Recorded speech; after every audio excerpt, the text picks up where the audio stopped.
അപ്പോൾ ഗൈസ് നമ്മൾ വെളുപ്പിനെ അങ്ങ് ഇറങ്ങി. അച്ഛനും അമ്മയും അപ്പച്ചിയൊക്കെ ഉണ്ട് കേട്ടോ. അച്ഛൻ ഡ്രോപ്പ് ചെയ്യാൻ പോകും അമ്പലത്തിലോട്ട്, അമ്മയും അപ്പച്ചിയും പൊങ്കാലയുണ്ട്. അപ്പോൾ ഞാനും കൂടി ഇങ്ങ് പോന്ന്. നമ്മൾ പുതിയകാവ് അമ്പലത്തിലെ പൊങ്കാലയാണ് ഈ മാസം 13-ാം തീയതി. അതിന് മുമ്പേ നമുക്കിടാം. അപ്പം നമ്മൾ എന്ത് ചെയ്തു, വെളുപ്പിനെ വന്നിട്ട് ഇങ്ങനെ ചൂട്ടും കൊതുമ്പും ഒക്കെ ആയിട്ട് ഇങ്ങനെ സാധനങ്ങളൊക്കെ വാങ്ങിച്ച് ഇങ്ങനെ നിൽക്കുക പൊങ്കാല ഇടാനായിട്ട്. അങ്ങനെ നമ്മൾ അമ്പലത്തിലൊക്കെ കയറി തൊഴുത് പ്രാർത്ഥിച്ച് ഇറങ്ങിയിട്ടാണ് നമ്മൾ പൊങ്കാല ഇടുന്നത്.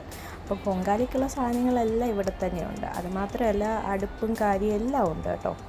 അങ്ങനെ പിന്നെ എല്ലാവരും പൊങ്കാല ഇടുന്നതിൻ്റെ തിരക്കും കാര്യങ്ങളും ഒക്കെ ആയിട്ടിരുന്നു. ഫൈനലി ഗെയ്സ് നമ്മൾ പൊങ്കാലയൊക്കെ വെള്ളം തിളയ്ക്കാനായിട്ട് പോകുന്നു. അങ്ങനെ പിന്നെ നമ്മൾ അരിയൊക്കെ ഇട്ട് നമ്മൾ പൊങ്കാല ഇടുന്ന ഇൻഗ്രീഡിയൻസ് അറിയാമല്ലോ, അതൊക്കെ ഇട്ടിട്ട് എന്ത് ചെയ്തു, ഫൈനലി നമ്മൾ പൊങ്കാല ഓക്കെ.